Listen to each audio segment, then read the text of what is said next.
네, 안녕하세요. 예, 오늘부터 민법 일단 민사소송법부터죠. 민사소송법, 민법, 상법 3개년 기출 그래가지고 변호사 시험 기출, 그다음에 법전협 3개년 출제 문제들을 연습해가지고 여러분들이 사례 문제에 대해서 만전을 기할 수 있는 그런 시간을 가질 수 있도록 하겠어요. 그래서 일단 이게 되려면 일단 기본 사례는 여러분들이 어느 정도 공부가 돼 있는 상태라고 저기요. 일단 이제 기본 사례가 일단 돼 있어야 되죠. 그래서 민사소송법, 상법에 대해서 어느 정도 이제 지금 이제 민사소송법이니까 민사소송법의 기본 사례 해가지고 그게 이제 기초가 돼가지고 근데 거기에 대해서 이제 3개년 변호사 시험에서 23년, 24년, 25년 그다음에 법전협 그죠? 법전협 모의고사는 이제 올해는 이제 6모까지 나왔으니까요. 지금 이제 8모 시작돼가지고 6모까지 집어넣었어요. 그렇게 해가지고 25년, 24, 23, 22년까지 해가지고 3개년 그래서 구성을 해야 있고요. 그래서 일단 이렇게 민사소법 기본 사례 연습을 기초를 닫고 그 다음에 3개년 변시 법전의 기출 사례로 그죠? 그 다음에 25년 법전형 문제들이 이제 6, 8, 10이죠. 6, 8, 10까지 이제 요거는 이제 6, 80은 다음에 이제 추후에 보강을 해가지고 이제 추후에 동강으로 올려놓을 테니까 여러분들이 대비해 주시면 될 거예요. 그래가지고 이렇게 출제 경향을 대비하면은 사례형 시험은 거의 완벽하게 대비할 수 있고, 그럼 지금 이제 민사법 1문이잖아요. 1문에서 이제 민사소송법이 100점짜리로 나오잖아요. 그리고 민법이 50점이고, 그래서 여기 민소법 100점을 여러분들이 목표를 70점 이상 맞는 거를 목표로 좀 삼아야 될 거예요. 그리고 민법에서 한 30점 정도 맞는다. 이렇게 해가지고 굉장히 어렵죠. 그런데 이제 여러분들이 대부분 득점을 하는 거 보면은 이제 150점 만점에 한 6, 70점 정도밖에 잘 못 맞는 것 같아요. 여기에 대해서. 그래가지고 그렇게 하면은 뭐 거의 그죠? 반타작도 못 맞고 그렇게 되면은 이거는 이제 변호사 시험 붙기가 굉장히 힘들기 때문에 일단 목표를 민사소송법 70점 이상, 그 다음에 민법 30점. 굉장히 어렵죠. 그렇지만은, 그래서 특히 민법이 더 어려워요. 민법은 30점 이상 맞는다는 건 50점에서. 그렇지만 민소법 70점, 요거는 좀 여러분들이 이제 지금 앞으로 하겠지만은, 민소법은 거대한 공식처럼 돼 있어요. 거대한 사례풀이 구조로서 공식으로 수학 공식처럼 돼 있어가지고, 여기에 대해서, 일단은 사례풀이 구조, 사풀구를 이제 여러분들이 이제 계속 하게 될 거예요. 그래서 이제 어느 정도 두 문자 따가지고 공식을 만들어야 돼요. 그렇게 해가지고 여기에 맞춰서 여기서 맞춰가지고 어느 정도 어떻게 써야 되겠다는 그 다음에 그 풀이 구조를 정확하게 알고 풀면은 이렇게 되면 70점을 맞을 수 있는데 그런 거 없이 그냥 민소법을 막연히 그냥 대충 보겠지 하면은 거의 50점을 잘 못 넘는 것 같아요. 이렇게 해가지고 사풀구에다 만들어 놓고 만약 여기서 뭐 이제 그것도 하겠지만 뭐 확바이가 아니다. 확정, 발견시 조치, 감가 판결이다. 그럼 여 중에서 이렇게 만들어 놓고 거기에 대한 판례들, 그죠? 판례들을 하나씩 중요한 판례. 보통 한 3개 논점이 나온다고 생각하면 될 거예요. 3개 정도 논점이. 그 중에서 이렇게요. 그래서 여기서 판례 중요한 거를 실어서 이렇게 딱 하면은 거의 70점 이상을 맞을 수 있을 거예요. 그렇게 해서 준비를 할 수 있도록 해보겠어요. 그래서 그렇게 하고 시간이 없으면 요 중에서도 가장 중요한, 그죠? 여기가 제일 중요하다. 그러면 가장 중요한 논점을 여러분들이 파악을 해가지고 잘 안 되면 이것만이라도 정확하고, 그죠? 정확하고, 그 다음에 정확하고 키워드 위주로 정확하게 서술하는 거, 그죠? 요런 연습을 계속 해야 돼요. 그래서 득점을 할 수 있도록, 그렇게 해서 연습을 해볼 수 있도록 하겠어요. 그렇게 해가지고, 그 다음에 나머지 이제 여기에 대해서 이 정도로 해가지고 여러분들 준비를 할 수 있도록 하고, 나머지는 이제 그 단점에 본수의 주요 내용은 여러분들이 머릿말 읽어서 대비를 할 수 있도록 하고, 바로 이제, 문제로 들어가도록 하겠어요. 그래서 이제 1번 문제부터 들어갈 수 있도록 합시다. 그래서 여기는, 그렇게 하고, 이제 지금 본 대로요. 여기서 3개년 기출이고, 그 다음에 3개년 변호사 시험하고, 그 다음에 법전형 모의고사, 플러스, 그 다음에 여기서 이제 채판 중에서 중요한 거. 지금 저번 주에, 3개년 채판을 했는데, 그 중에서 중요한 문제들, 거기서 뭐 중복이 될 수도 있는데, 채판 문제 중에 가장 유력한 것들을 실어놨어요. 아직 근데 법정에서 미출된 것들 이렇게 재판 문제.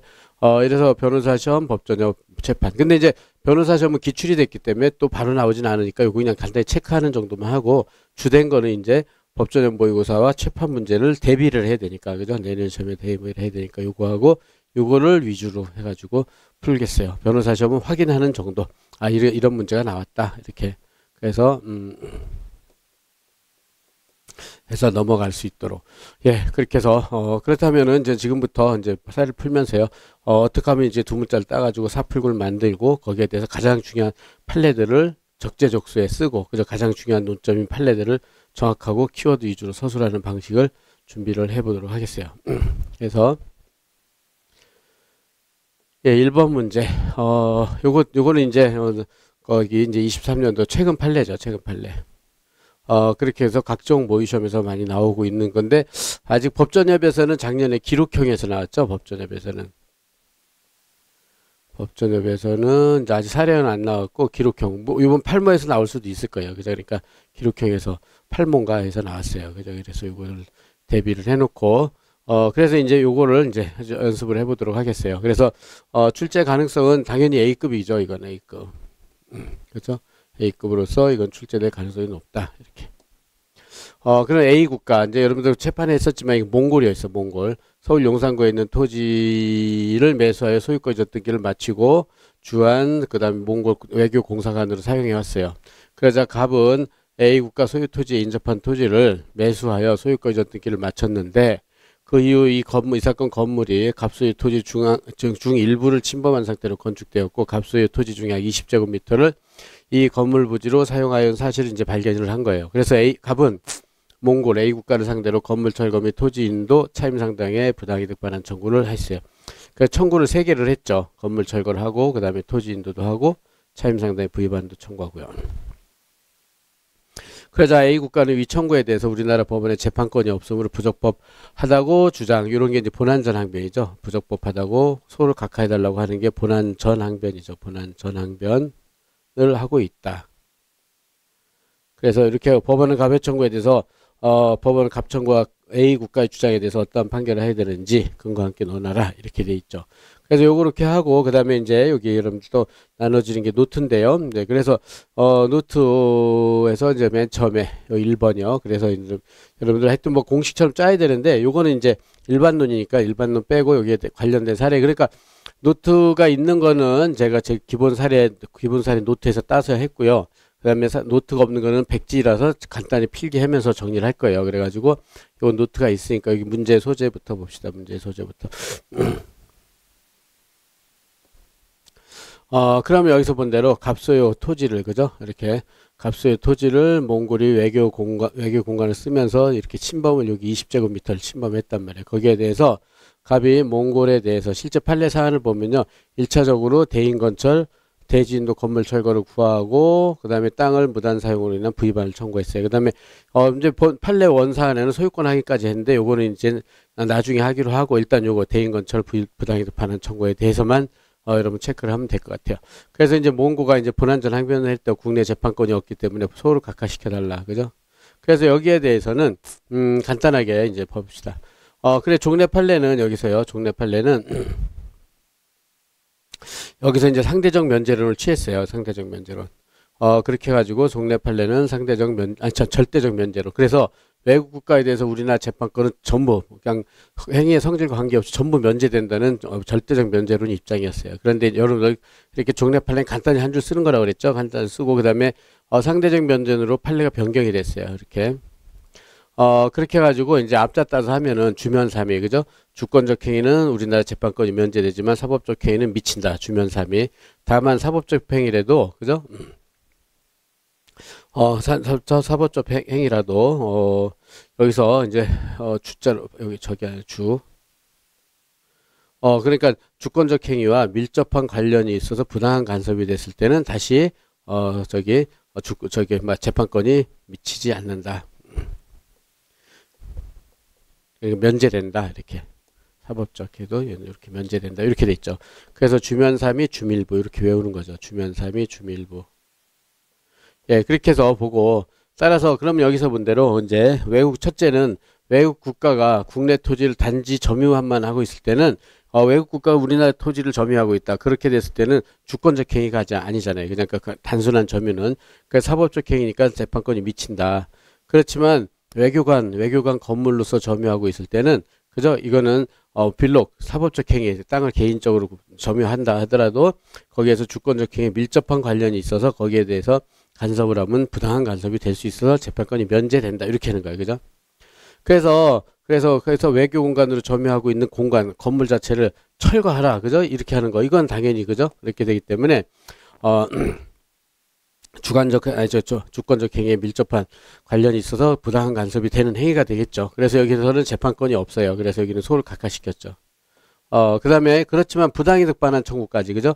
부당이득 그러니까 왜 아무리 외국 국가라고 그래도 우리나라 개인 땅을 공짜로 쓸 수는 없잖아요. 여기를 근데 공짜로 쓸 수 없으니까 여기 부분에 대해서는 그죠? 그냥 원래대로 사법적 행위고 재판권이 미치고 그게 부당한 주권적 행위라서 부당한 간섭이 되지 않는다고 본 거죠. 그래서 여기는 청구 인용을 한 그런 사례예요. 그래서 이렇게 외우는 거 주면삼위 주밀부 이렇게 아까 말했잖아요. 그죠? 그러니까는 어느 정도 공식처럼 사례풀이구를 짜고 두 문자로 그다음에 거기에 대해서 판례를 정확히 쓰는 게 중요하다고 그랬잖아요. 그죠? 그렇게 된다. 그래서 여기서 본 대로 논점의 정리는 지금 개관을 했고요. 그래서 하나씩 하는 거예요. 그래서 그러면 외국 국가에 대해서 국내 재판권이 미치느냐? 맨 처음 여기부터죠. 외국 국가에 대해서 국내 재판권이 미치느냐, 즉 면제되느냐 미치느냐. 그래서 주면삼위 주밀부 이렇게 했단 말이에요. 그래서 아까 본 대로 종래 판례 입장은 여기서 본 대로 외국 국가를 피고로 하여 우리나라 재판권을 행사할 수 없다고 그랬어요. 그러니까는 하나도 재판권이 안 미친다고 그러는 거야. 절대적 면제는 70년대, 80년대까지요. 그러나 현재 판례는 지금처럼요. 국내 주권적 행위는 다른 국가의 재판권으로부터 면제되는 것이 원칙이다. 그러나 외국과의 사법적 행위는 주권적 활동과 밀접한 관련이 있어서 주권 활동에 부당한 간섭이 될 우려가 없다면 그런 특별한 사정이 없는 국내 재판권이 행사할 수 있다. 그래서 재판권이 미친다. 이렇게 되는 거죠. 그래서 여기 앞자 따서 그래서 주면삼위 주밀부 이렇게 하면 되겠죠. 그래서 상대적 면제로 입장을 변경했다는 걸 간략하게 이렇게 준비해 놓고요. 그 다음에 그렇게 해가지고 그래서 요걸 기본으로 삼고 그런 다음에 그 외교 공간 몽골 국가가 그 외교 공간으로 이제 국내 부동산을 점유하고 있잖아요. 그죠? 그래서 외국 국가 국내 부동산을 단순히 점유하고 있는 거. 그죠? 이랬을 때는 국내 재판권이 미치느냐. 그래서 저 부동산 영토 주권의 객체다. 그래서 부동산 점유 주체가 외국이라는 이유만으로 그다음에 국내 법원의 재판권이 당연히 면제된다고 보기는 어렵다. 그죠? 이렇게. 그래서 이거는 외국 국가가 부동산 점유주의 외국 국가라는 건 사법적 행위라는 거죠. 면제되기 어렵다. 그죠? 앞자 따서 해놓고 따라서 외국이 국내 부동산을 점유하는 걸 두고 주권적 활동에 속해가지고 밀접한 관련 부당한 간섭이 될 수 없는 사법적 행위에 해당된다. 따라서 재판권이 미친다고 봐야 되겠죠. 이렇게 이 정도만 쓰면 되겠죠. 그 다음에 두 번째로서는 그러면 이제 다만 외교 공간 지역으로 점유하고 있단 말이에요. 외교 공간 지역으로. 다만 여기서 외국이 부동산 공간 지역으로 점유한다. 그죠? 외교관으로. 그죠? 했대. 성질에 미쳐서 이때는 이제 주권적 활동과 밀접한 관련이 있죠. 왜냐면은 외교 활동을 하는 건 주권적 행위잖아요. 그죠? 그래서 국제법상 외교 공간 지역 원칙적으로 불가침이고 접수금 보호할 의무가 있다. 그죠? 불보. 그죠? 따라서 여기에 대해서 공간 지역에 대해서 점유하고 있다. 그래서 제기된 소송은 외국의 주권적 그러니까 사법적 행위라도 직무 수행을 방해할 우려가 있다는 것이죠. 그래서 재판권 행사가 제한된다. 이렇게 해가지고 앞자 따서 해놨으니까요. 그래서 정확하게 그 정도만 키워드만 현출시킬 수 있도록 합시다. 다만 이게 이제 건물 철거 토지 인도가 됐다. 그죠? 건물 철거 토지 인도. 청구의 적법 여부. 그럼 외교 공간 자체가 외교 공간을 이루는 게 주권적 행위에 밀접한 관련이 있잖아요. 그걸 철거시킨다는 것은 외교 공간의 직무 수행에 대해서 직간접으로 영향을 미치고 주권적 활동과 밀접한 관련이 있어 부당한 간섭이 되겠죠. 그래서 우리나라 법원에 재판권이 없다. 따라서 소를 부족법 각하를 해야 된다고 봤어요. 판례는 이렇게. 그 다음에 그렇지만 부당이득 반환 청구까지 그죠? 부당이득 반환 청구까지 그 재판권 면제된다고 볼 수 없겠죠. 그래서 외국이 공간적으로 부동산의 사적 개인의 토지인 사적 권리가 침해되어 있으므로 차임상당 부당이득 그죠? 사부 하는 것은 외교 공간의 점유에 영향을 그러니까 땅을 공짜로 쓰니까 돈 달라 하는 거니까 점유에 영향을 안 미치는 거죠. 그래서 직무 수행과 관련성도 없겠죠. 보기 어렵다. 그렇게 해가지고 방해할 우려도 없다. 그러니까 아까 주밀부, 그죠? 그러니까 주권적 기회 밀접한 관련이 있어서 부당한 간섭이 될 우려도 없다고 보는 거예요. 그죠? 그렇게 되기 때문에 재판권이 있다. 그래서 여기에 대해서는 청구 인용이 된 거죠. 그래서 부당이득 반환 청구는 적법함으로 본안 판단에 청구 인용을 해야 된다. 예, 이렇게 해서 여러분들이 키워드 위주로 요걸 하나 준비를 해 놓으면 될 것 같아요. 그렇게 해가지고 외국어과 이제 좀 이렇게 해서 준비를 할 수 있도록 하고, 그 다음에 이제 두 번째 문제를 가보도록 합시다. 그 다음에 이제 이제 우리 민사소송법에서요. 그 다음에 이제 그 재판권 다음에 관할이잖아요. 관할. 재판권 다음에 관할인데, 관할에 대한 사례에서 최근에 이제 법전이 22년, 23년, 24년 거기에 관련된 것들을 준비해 보도록 하겠어요. 그렇게 해가지고 일단 요거는 관할에 의해선 약관에 의한 관할의 합의와, 그죠? 약관 문제. 그 다음에 관할의 합의 관할과 그 다음에 주관적 범위. 요게 문제가 됐고, 법전협의 22년 1차죠. 그래서 요것도 약관도 한번 본 시험에서도 요것도 A급으로 그나마 찍히는 거, 요거는 찍히는 거기 때문에 요것도 잘 준비할 수 있도록. 약관에 관련된 거는 시험에서는 그렇게 많이 출제는 안 됐어요. 그러니까는 1회 때만 한번 나왔어. 1회 때. 그러니까 관할의 합의와 채권 승계인 문제가 나왔는데, 그다음부터는 거의 나온 적이 없어가지고 계속 찍히고 있는 거예요. 그러다 보니까 막 판례도 누적되고 관할에 대한 문제들이 너무너무 많죠. 그 중에서 최근 3개년 판례만 정확하게, 거기에 따른 판례 문제들만 정확하게 볼 수 있도록 해보겠어요. 그러면은 서울 강남구에 본점을 두고 있는 가분행이 있고, 대구 수성구, 그래서 서울 강남구, 대구의 수성구에 주소를 두고 있는 을에게 1억 원을 대여를 했어요. 그 다음에 약관에 의한 대출 계약은 다 약관이죠. 약관은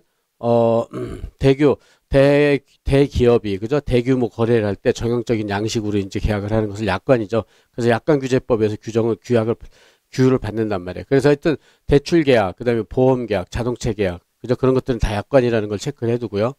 그 다음에 약관에 의해는 향후 대출 관련 분쟁이 발생한다. 그러면 가분행의 영업점 소재지. 그러면 가분행이니까 지금 영업점 소재지가 본점에 있는 저기서 가분행은 주소지는 강남이었죠. 그래 가지고 영업점 소재지 법원, 그죠?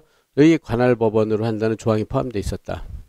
그리고 가분행의 영업점은 서울, 부산, 대구, 광주에 있었는데 위 대출 계약은 대구 수성구에 있는 영업점. 얘가 이제 주소가 영업점에 있으니까요. 그죠? 을이 대구에 있으니까 대구에 있는 은행 가서 대출을 받았겠죠. 그죠? 이렇게. 그 다음에 대출계약 체결 후 2021년 상반기에 가분행 영남지역 소송 관련 업무는 그죠? 그러니까 이렇게 돼가지고 20년대 21년 상반기에 부산 영업점으로 전담하는 것으로 이제 조정이 이루어졌어요. 그 을이 대출 원리금을 변제하지 못한 상황에 이르자 가분행은 22년 4월 30일 을을 상대로, 그죠? 갑이 을을 상대로, 근데 가분행이 을을 상대로 대출금 반환 청구에 소를 제기하면서 부산 영업점 소재지를 관할하는 부산지방법원에 소장을 제출했다. 그래서 소장 부분을 송달받은 을은 관할 위반이요 라고 주장을 하면서 대구지방법원으로 이송 신청을 하였다. 이렇게요. 따라서 법원은 을의 관할 위반을 이유로 이송 신청에 대해서 어떻게 처리를 해야 되느냐. 그럼 여기는 주장을 두 개를 했어요. 그죠? 첫째 관할 위반이요 이렇게 하나 주장을 했고, 두 번째 이송해 주시오. 그래서 이렇게 이송 신청을 했단 말이에요. 그랬을 때 관할 위반과 이송 신청 하려면은 그렇다면은, 그죠? 그렇게 대구지방법원에 관할이 있는지를 먼저 검토를 해야 되잖아요. 대구지방법원에. 그런 다음에 관할 위반이 있다. 그렇게 되면은 거기에 대해서 그냥 본하는 재판을 하면 되고, 없으면은 이송을 해야 되고 이런단 말이에요. 그래서 그것도 틀 짜서 만들어 봅시다. 그러니까 관할은 여러분들이 보면은 여기서요. 노트에서 두 번째 페이지를 가봅시다. 그래 법전협의 22년 1차 해가지고 약관에 의한 관할 합의. 그래 간단히 보면은 여기서 이제 갑은 서울은행이고요. 그 다음에 을은 대구고, 1억의 대출 약관에 의한 관할 합의에서 대구 영업점에서 저기 대출 계약을 체결했고, 근데 부산 영업점으로 변동이 됐단 말이에요. 따라서 갑은행은 저기 을 개인한테 대출금액에 관한 소를 제기했는데 부산지법에 소를 제기했단 말이에요. 부산지법에, 그죠? 부산지법에다 소를 제기했어요. 그래서 부산지법에 소를 제기했더니 여기서 관할 위반이요 항변을 했고, 대구로 이송해달라고 두 개 항변을 한 것이다. 그리고 두 개 항변은 이로 사례 풀 때요, 관할 위반의 항변하고 대구로 이송해라는 항변 완전히 별개예요. 따로 체크를 해야 된다 이렇게 생각을 하고, 그렇다면 첫째 부산지법에 관할이 있는지를 판단해야 돼요. 그죠? 그러면 그럴 때는 토지 관할도 있고 여기는 합의 관할도 있잖아요. 그러니까 그래서 두 가지를 항상 검토를 할 수 있고 그래서 하나만 있으면 하나만 해고 되고 두 개 있으면 둘 다 검토한단 말이에요. 그래서 토지 관할 여기서 이제 또 관할에 대한 유명한 사례 풀이 구조죠. 두 문자. 그래서 보특관경 유모 변주 이렇게 돼 있단 말이에요. 그래서 보통 재판적, 특별 재판적, 관련 재판적 찾고 그다음에 관할의 경합에서 저 위 셋 중에 하나만 있으면 관할이 있단 말이에요. 그죠? 그래서 이제 보통 재판적 기억해 보세요. 보통 재판적은 피고가 사람일 때는 피고 주소지 2조 3조에 의해서 대구죠. 얘는 피고 주소지 대구죠. 그다음에 특별 재판적 8조는 뭐죠? 이거 저 대출금처분 재산권에 관한 소다. 재산권에 관한 소는 저 의무행지 법원에 제기를 할 수 있다. 그다음에 의무행지는 우리 민법상 지참채무원칙상 채권자의 원고 주소지다. 이렇게 돼 있단 말이에요. 그죠? 그래서 2조 3조 피고 주소지, 8조 원고 주소지 아주 유명하죠. 그죠? 그대로 외우는 거야. 2조 3조 피고 주소지, 8조 원고 주소지. 그죠? 그래서 관할의 경합에 의해서 그럼 대구하고 서울에 있고 일단 원칙적으로는 처음에 얘네들이 저기 대출 계약을 체결했을 때는 부산은 관할이 없는 거예요. 그죠? 그렇게 하고 그다음에 얘네들이 관할에 합의를 했잖아요. 그죠? 그래서 합의는 유모 변주 이렇게 유효성 모수 변동 주관적법 이렇게 돼 있단 말이에요. 그래가지고 여기서 간단하게 판례 여기서 이제 판례 요게 중요한 키 판례인데요. 키 판례. 여러분들이 가장 중요한 판례를 잘해야 돼요. 이 키 판례를 제일 잘 써야 돼요. 다른 거는 뭐 시간이 없으면 못 쓴다 그러면 이거라도 잘 써야 되는 거예요. 항상 여러분들이 일단 다 해놓고요. 그럼 여기서 이제 유효하느냐. 그래서 관할의 합의. 그래서 이제 얘네들이 영업점 소재지에서 약관에 의한 관할 합의를 했단 말이에요. 그죠?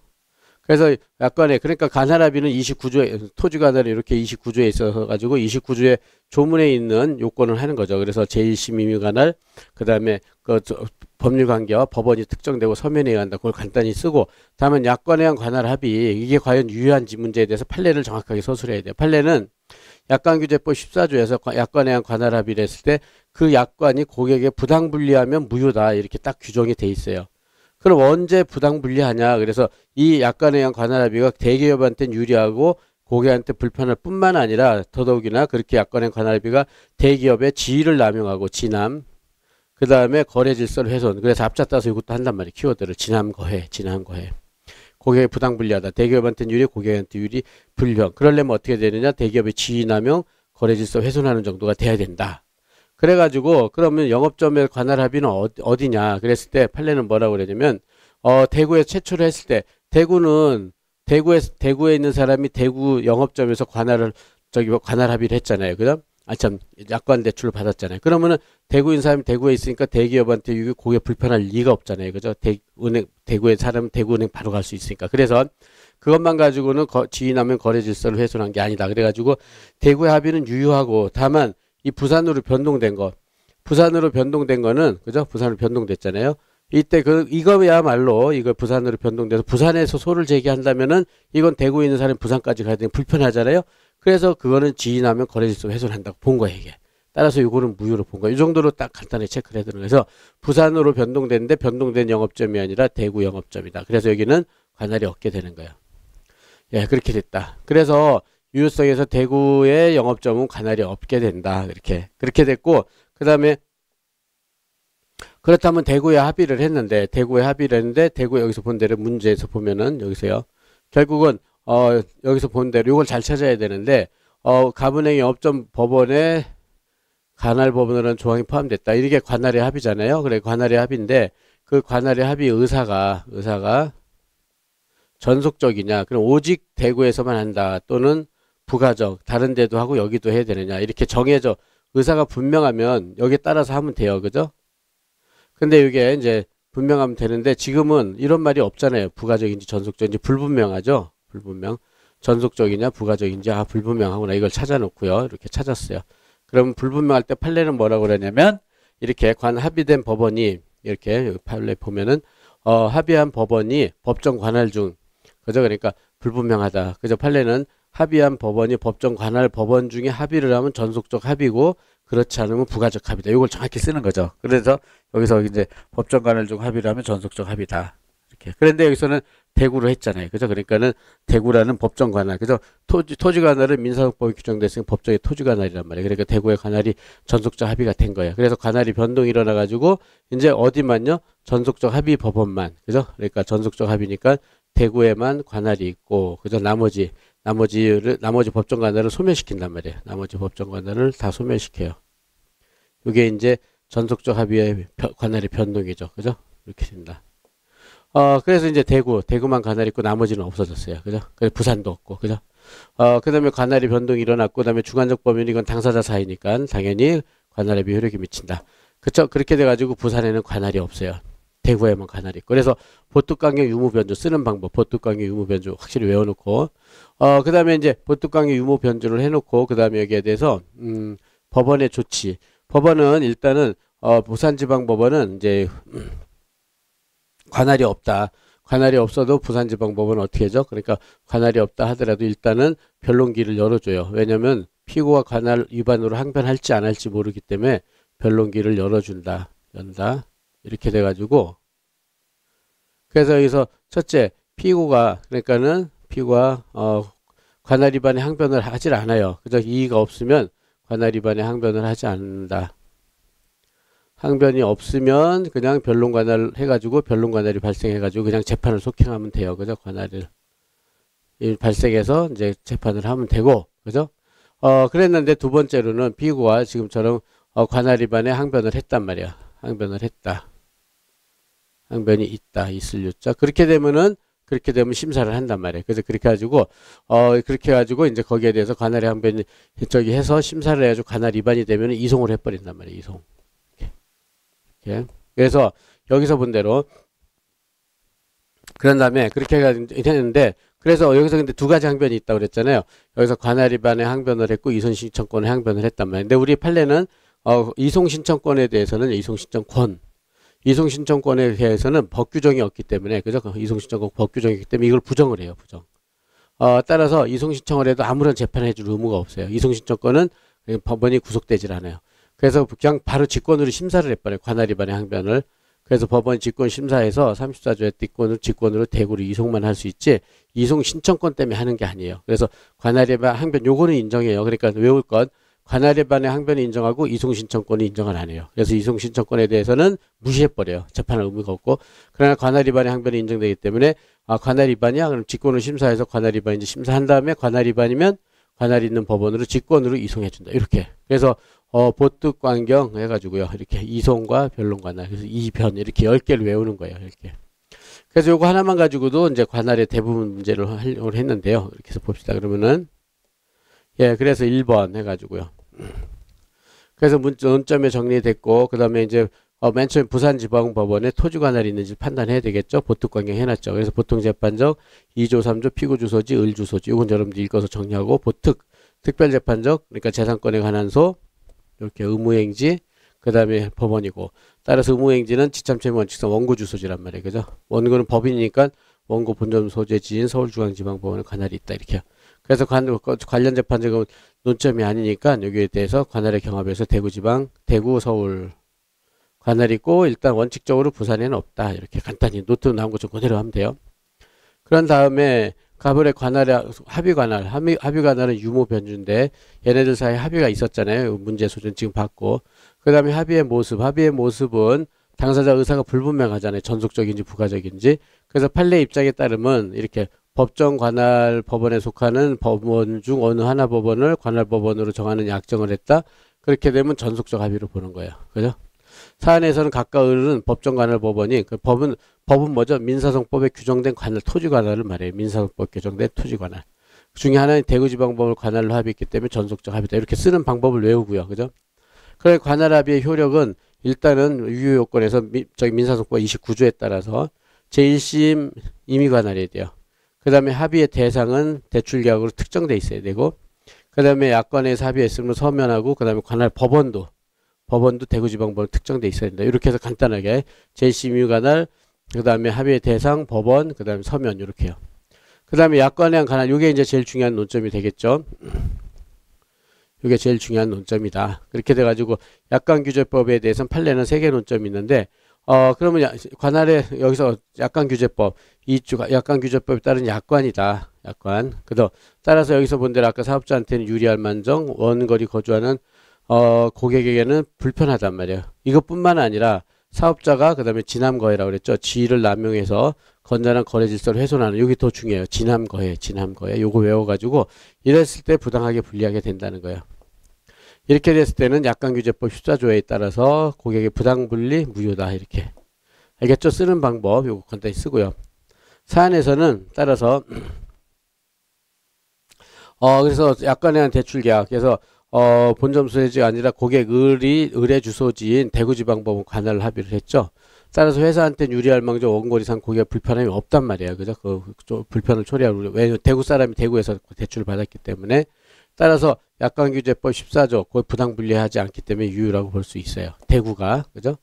그랬는데 요거는 이제 저기 약관에 의한 전속적 관할합의의 변경 여부 이렇게 돼 있단 말이에요. 그래서 지금처럼 관할합의를 변경을 했다. 그렇게 해서 판례에 따르면 상대방의 내부적 업무 조정, 약관 조의 전속적 관할합의가 변경됐다. 그죠? 이렇게 됐을 때 그래서 업무 조정에 따라서 약관 조의 전속적 관할합의가 변경됐다 하는 것은, 이렇게 됐을 때는 일방이 지정하는 법원의 관할을 인정하고, 따라서 그렇게 하는 것은 거래상 지위를 남용해서 사업적 해서 약관종을 작성했다. 그래서 건전한 거래 질서, 그죠? 거래 질서를 훼손, 진한거해라고 그랬죠. 이것만 잘 쓰면 돼요. 사업자가 지위남용 거래 질서 훼손, 요 정도만. 그 고객이 부당하게 부당 분리이기 때문에 무효인 약관종이라고 볼 수 없다. 따라서 그러면 약관종에서 말하는 상대방 관할점은 대출계약 체결 당시 관할 법원을 말하는 것이다. 의미하지. 그러니까 의미를 말하는 것이다. 그죠? 그렇게 해가지고 여기서는 전속적 관할 대구를 말하는 거지, 부산지방법원에서는 관할이 없다고 본 거예요. 그죠? 이렇게. 예, 그래서 딱 이렇게 키워드만 잘 체크하고요. 그래서 그런 다음에 이송신청권 인정 여부. 그러면 이송신청도 하고 뭐도 했다 그랬죠? 관할 위반도 했다 그랬잖아요. 그죠? 그러면 이송신청에 대해서는 판례는 뭐라 그랬죠? 이거는 법이 없어요. 법이. 그렇게 해가지고 관할 위반의 법이 없다. 관할 위반을 부정한단 말이에요. 따라서 법원은 이송신청에 대해서 재판할 필요가 없게 되는 거예요. 왜냐면 권리가 없기 때문에 재판해 줄 의무가 없어요. 그렇게 하고 이송신청 거부하는 재판에도 불복이 안 돼요. 이렇게. 예, 그래서 이송신청권을 부정하고 있다. 법이 없다는 이유로. 그죠? 그렇게 돼가지고 법 때문에 그래요. 법 때문에. 그래서 이송신청권을 인정하지 않고 있기 때문에 이 정도만 하면 된다. 따라서 이송신청권은 무시해도 돼요. 그래서 이렇게. 그래서 키워드만 잘 체크해 놓고. 그래서 이제 그렇다면은 여기서 두 번째로는 요거는 이제 법원의 조치에는 관할 위반의 항변이에요. 관할 위반. 관할 위반의 항변을 받아준단 말이에요. 그죠? 이렇게 논리를 잘 만들어 놓을 것. 항변은 인정한다. 그렇기 때문에 관할 위반의 항변을 인정하니까 여기에 따라서 그대로 이제 법원은 뭐부터 한다? 변론기를 열어준단 말이에요. 얘가 관할 위반의 항변을 할지 안 할지 보기 위해서. 따라서 관할 위반의 항변을 하질 않았어요. 않고 본안 변론했다. 그럼 변론 관할이 생겨요. 그죠? 그래서 이제 절차 속행하면 되는데, 지금처럼 절차 속행하면 되는데, 그러나 을은 관할 위반의 항변을 했잖아요. 그죠? 했으니까 부산지법원은 직권으로 심사를 해요. 직권으로 심사를 해가지고 전속적 합의관을 대구로 이송해야 된다. 이렇게 준비를 해보세요. 알았죠? 여기서 유무변주, 그러니까 아까 본 대로 보특강경 유무변주 2변, 그죠? 2변. 그래서 여기서 이송하고 변론관할까지, 그죠? 하면은 10개의 사례풀이 구조 가지고 정확히 만들어 놓는 거예요. 그죠? 이렇게 준비해 놓는다. 그렇게 하고, 그 다음에 다음 문제를 보면, 예, 그래서 이번에는 갑은행은 을에게 대출금 채권을 자산 유동화 업무를 하는 병유한회사에게 채권을 양도를 했다. 양도가 그 무렵 을에게 채권 양도 통지까지 했어요. 그죠? 이렇게. 그래서 서울 중구 본점에 있는 갑회사, 병유한회사는 서울 중구 본점에 있죠. 병유한회사는 그래서 서울중앙지방법원에 양수금 청구 소를 제기했어요. 이때 소장 부분을 송달받은 을은 관할 위반을 주장하면서 대구지방법원으로 이송을 신청을 했다. 대구지방법원으로 이것도 이송 신청했죠. 그죠? 이때 관할 위반의 주장. 그러니까 항상 이렇게 관할 위반도 주장을 하고, 그죠? 이송 신청도 항상 두 개를 같이 하게 돼 있단 말이에요. 그죠? 이때 관할 위반의 항변은 주장은 타당한가 이렇게 돼 있어요. 예, 그렇게 해가지고 여기에 대해서 그렇다면은 여기는 일단은 여기에 대해서 노트를 보면은 여기는 여기 관할 위반에 대해서 여기는 없기 때문에 이렇게 이제 여러분들이 그대로 따라서 한번 체크만 해봅시다. 그래서 이렇게 해가지고 이제 이게 설문 2번이잖아요. 설문 2번. 저 문제를 공통사실관계로 해가지고요. 그죠? 이렇게 됐다. 그렇게 돼가지고 갑은행하고 갑은행이 을한테 대출을 해줬고, 그죠? 그러니까 대출금 채권이 있죠. 대출금 채권이 있단 말이에요. 이거를 누구한테 양도를 했냐면 병원한테 양도를 했어요. 그죠? 양도를 했고, 그죠? 그래서 갑은 이제 을한테 양수금 청구를 했잖아요. 양수금 청구를 했다. 그죠? 그죠? 그렇게 해가지고 어디다 소를 제기했냐면 여기서 본 대로, 그런 다음에 대출금 이제 서울 중구에 있다. 유한 그렇게 해가지고 그래서 본 대로. 그러면 그러면 갑은행은 아까 본 대로 대구 지점에 있었고, 얘도 대구 사람이었죠. 대구. 근데 얘는 서울에 있었어요. 서울. 그래서 이제 지금은 본 얘가 갑이 원고고 얘는 피고잖아요. 피고. 이렇게 돼 있다. 이렇게 돼 있기 때문에 양수금 청구를 했다. 그렇게 되는 거죠. 그랬을 때 그럼 양수금 청구에 대해서 그러면 마찬가지로요. 여기에 대해서 한다. 그렇게 돼 가지고 예, 그래서 여기서 간단하게 해보세요. 그렇다면 대구 여기서 어디다 소를 제기했냐면 여기서 본 대로 서울중앙해서 저기 서울중앙지방법원에 소를 제기했잖아요. 그죠? 그렇게 되니까는 그러면은 여기서 서울에 소 제기를 했기 때문에 첫째 서울에 그죠? 이렇게 얘가 서울에 소를 제기했기 때문에 첫째 서울중앙지방법원에 관할권 있는지 관할권 유무 이렇게 되는 거죠. 관할권 유무 요거에 따라서 그럼 여기서 이제 토지 관할 토지하고 토지는 보특관경이라고 그랬잖아요. 보특관경 하고 그죠? 그 다음에 두 번째 합의 관할하고 유무 변주 이렇게 해서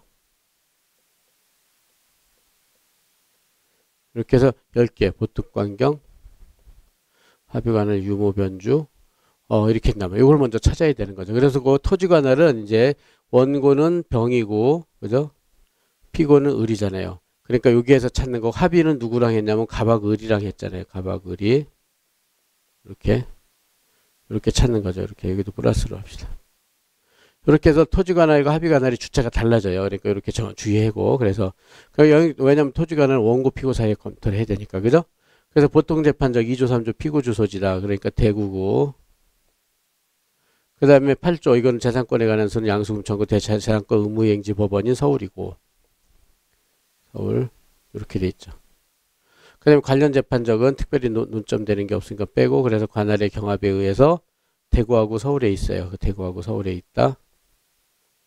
그러니까 일단은 서울에 소를 제기했으니까 서울에 있죠. 그럼 서울에 있네. 그죠? 서울에 토지 관할은 있네. 그죠? 이렇게 하고 그 다음에 두 번째로는 그렇다면은 합의 아까 유효성이라고 그랬죠. 유효성 얘네들 아까 유효성은 갑과 을 그래서 유효성은 인정이 됐었죠. 그러니까 대구에 합의했으니까 그죠? 누가 하냐 갑과 을이 대구로 합의했잖아요. 그러면 갑은 대구 지점이고 을도 대구 주소지에 있으니까 대구는 인정이 됐단 말이에요. 그죠? 대구지법에 대구의 합의는 유효성을 인정을 했고 근데 모습이 뭐였어요? 전속적이었잖아요. 전속적. 지금 법정 관할이 있기 때문에 전속적으로 이렇게 전속적 합의를 했다. 그 관할의 변동이 일어나서 전속적 합의는 대구지방법원 이외에 다른 법원의 관할을 그저 법정 관할을 소멸시킨단 말이에요. 다른 법정 관할을 소멸시켜요. 이게 가장 중요하죠. 법정 관할을 소멸시킨다. 그럼 법정 관할이 지금 서울이잖아요. 요거 서울을 소멸시켜 버려요. 그러니까는 관할의 변동에서 서울의 관할이 없게 돼 버렸어요. 합의 때문에. 그죠? 그랬는데 주관적 범위에 대해서 그렇다면은 지금 그죠 관할 합의는 누가 했어요? 갑과 을이 한 게 병한테 효력이 미치는 이걸 검토를 해야죠. 왜냐면 원고는 갑하고 피고는 을이니까 갑과 을이 한 합의가 병한테 미치는지 검토를 해야 되겠죠. 그죠? 그래서 주관적 범위에 대해서 그러니까 당사자한테 관할에 이건 당연히 미치겠죠. 원피고한테는. 그 다음에 승계인 그 다음에 제3자 이렇게 나온단 말이에요. 그럼 제3자한테는 당연히 안 미치겠죠. 당사자한테는 당연히 미치고 승계인 중에 당연승계인은 상속인이니까 이건 또 당연히 미치겠죠. 그죠? 당연승계인도 당연히 미친다. 근데 이제 특정승계인이 문제가 되는데 특정승계인 요새 이제 문제가 이게 계속 나온단 말이에요. 특정승계인. 그래서 특정승계인 중에서는 다시 채권승계인이냐 물권승계인으로 나눠가지고요. 채권승계인이냐 물권승계인이냐 이렇게 나누죠. 그래서 채권 승계인은 채권이라는 권리, 채권이라는 권리는 채권, 그죠? 권리는 자유롭게, 자유롭게, 권내 자변동. 그러니까, 권리의 내용을, 채권이라는 그 권리의 내용을 자유롭게 변동을 할 수 있단 말이에요. 그러면 동일성을 유지하면서 이전된다. 그래서 앞잡다서 이렇게 하는 거죠. 권내 자변동, 권내 자변동. 채권이라는 권리는 그 내용을 자유롭게 변동할 수 있단 말이에요. 얼마든지. 따라서 동일성을 유지하면서 이전되기 때문에 이거는 승계가 인정된다. 승계인한테 효력이 미쳐요. 그렇지만 물권 승계인은 다음 문제에서 나오는데 그 물권이라는 권리는 내용을 자유롭게 변동할 수가 없어요. 왜냐하면 물권 법정주의 때문에. 이렇게요. 따라서 이거는 승계인한테 효력이 미치질 않아요. 그래서 앞잡다는 건 쉬워요. 권내 자변동, 권내 자변물. 동하고 물만 달라져요. 이렇게. 근데 지금은 뭐 승계했어요? 채권 승계했잖아요. 양수금 채권. 그죠? 그러니까는, 대출금 채권 승계됐으니까 이 승계인한테 효력이 미치게 돼 있어요. 효력이 미치니까 어떻게 돼요? 효력이 미치니까 대구만 관할이 있고 서울의 법정관이 소멸해 버렸어요. 그렇죠? 그래서 결론은 3번 검토에서는 사안에서는 서울에 관할이 있어요, 없어요? 따라서 서울에는 관할이 없게 된 거예요. 서울중앙지방법원은 결론적으로 관할이 없어요. 이게 가장 기본 세트라고 생각하면 돼요. 이렇게 찾아가는 거. 그렇죠? 아, 이렇게 풀면 되겠구나. 이렇게 안 해놓으면 여러분들 풀기가 어려워요. 그러니까 한 줄씩, 단어 한 줄씩만 쓰더라도 장하게 쓰지 말고, 뭐 또 관련 재판적 논점 아니면 빼버리면 되잖아요. 경합해서 3줄 쓰고, 유효성 한 줄, 모습 한 줄, 변동 한 줄, 주관적 범위를 제일 잘 써야 돼. 그러니까 여기는 이게 제일 중요한 거. 항상 내가 말하는 거는 키판례를 잘 찾아야 돼요. 키판례를. 그래서 잘 시간이 없다 그러면은 요것만이라도 잘 써야 되는 거야. 그죠? 그래서 여러분들이 일단은 전체를 알아놓고 그 다음에 시간과 그 다음에 보고 그런 걸 고려해서 요걸 잘 써야 돼요. 그죠? 그래서 왜냐면은 잘못해서 앞에 것만 잔뜩 쓰다가 또 전작 이걸 못 쓰는 경우가 많단 말이에요. 여러분들 제가 항상 얘기하지만은 가장 중요한 논점은 이건데 앞에 위에 있는 논점 따라 쓰다 보니까는 이거를 시간이 없어 그냥 간단히 써버린단 말이에요. 그죠? 그러니까 그럴 때는 그러니까는 이렇게 초안을 보고 초반에는 시간이 좀 있으니까 그럴 땐 자세히 쓰더라도 시간이 좀 모자르다. 그럼 일단은 이거 쓰는 거야. 이거 써가지고 딱 만들어 놓고 그 다음에는 저기 앞에 거를 간단히 뒤에다 쓰든지 뭐 이렇게. 그죠? 그래야지 용두사미가 되면 안 돼요. 그렇지만 가장 중요한 건 일단 사례풀이 구조 공식을 만들고 거기에 따라서 연습을 하고 그 다음에 이제 막 저 시험 볼 때는 이게 제일 중요하다는 걸 체크하고 그죠? 그래서 시간을 봐서 시간이 좀 넉넉하다 그러면 이렇게 딱 쓰고 그죠? 그 다음에 좀 부족하다 그러면 합의관을 바로 들어가서 이걸 먼저 써버리는 거야. 그래서 토지관할을 그냥 간략하게 한 줄 쓰든지 약하게 쓰고. 그래서 그런 식으로 요령 그러니까 수험 요령을 잘 체크해야 돼요. 그래서 여기서 가장 득점이 많은데 내가 왜냐면 이 문제를 내면요 이렇게 여기만 잔뜩 쓰다가 시간이 없어요. 이걸 한 줄 써버려요. 그러면은 득점이 안 나오겠죠. 그러니까는 항상 시간을 보고 가장 중요한 거 위주로 알았죠? 쓴다 이렇게요.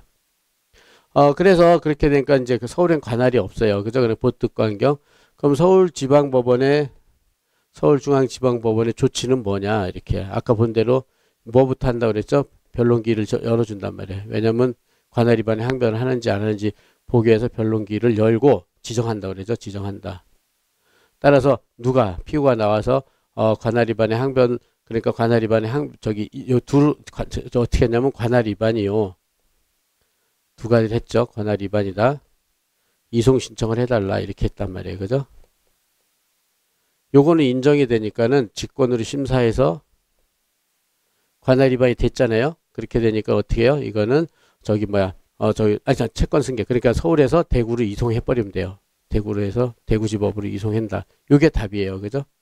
그렇게 하고 이송 신청권을 안 받아준다 그랬잖아요. 그죠? 이거는 고려할 필요 아까 근데 아무런 여기에 대해서 심사할 필요가 없다 그랬잖아요. 그죠? 이송 신청에 대해서는 이거는 고려 안 한다. 이렇게만 합시다. 이송 신청 안 받아주니까 고려 안 해. 그러니까 관할 위반만 해서 관할 위반지 심사해가지고 대구로 이송한. 요까지만 딱 쓰면 돼요. 그죠? 그래서 이렇게 해서 하면은 요 정도 써도 엑설런트예요. 그 대신 요거 제일 잘 쓰고. 그죠? 예, 그래서 여기에 대해서는 여기서 딴 거는 다 똑같으니까 여러분들이 체크를 하고 이제 가장 중요한 이렇게 해서 그러니까 여기 토지관할 쓰고 합의관할 쓰고 그러니까 요 앞에 다 쓰다 보면은 저기를 못 쓴단 말이에요. 그러니까는 이렇게 해야 돼. 이제 가장 중요한 거 앞에서 다 공부했잖아요. 모습 쓰고 이제 요거 남았잖아요. 그죠? 가장 중요한 게 여기란 말이에요. 여기. 그죠? 그래서 관할합의는 당사자와 포괄 승계인한테는 당연히 미치고 제3자한테는 안 미친다. 그 중에 특정 승계인이 문제가 되는데 채권은 아까 권내 자변 동의라고 그랬잖아요. 그 채권이라는 권리는 그 내용을 자유롭게 정할 수 있다. 그죠? 그렇게 돼서 권내 자유롭게 변동할 수 있다는 거예요. 그죠? 권내 자변. 그 다음에 동일성 유지한테 양수가 있기 때문에 특정 승계인한테 미친다. 이렇게 쓰면 되고. 물권은 물권법정주의 때문에 그 내용을 자유롭게 변경할 수가 없어요. 그죠? 그래서 권내 자변 물 쓰면 된단 말이에요. 그죠? 이렇게. 그 때문에 물권 특정 승계인에 미치지 않는다. 알았죠? 권내 자변동, 권내 자변 물. 그런 게 외워야지. 여러분들이 그냥 통으로 외워버리면은 안 이어지잖아요. 절대로. 그러니까는 그렇게 한다. 따라서 그러면 여기서는 그래서 서울중앙지법은 관할이 소멸됐기 때문에 관할 위반의 제소가 된다. 됐죠? 그렇게 하고 그 결론 따라서 관할 위반 주장 타당하다. 이 정도로. 예, 이렇게 해서 하고요. 그 다음에 여기 이제 그 다음 문제 여기 들어간데 예, 지금 50분 되니까 10분 쉬면서 여러분들 한번 풀어보고요. 10분 쉬면서 한번 보특 관계 유무 변주를 한번 풀어보세요. 그렇게 해가지고 얼마큼 할 수 있는지 예, 그렇게 해서 할 수 있도록 합시다. 그래서 그런 문제들이 계속 나오니까는 하고 그래서 10분 쉬고 진행합시다.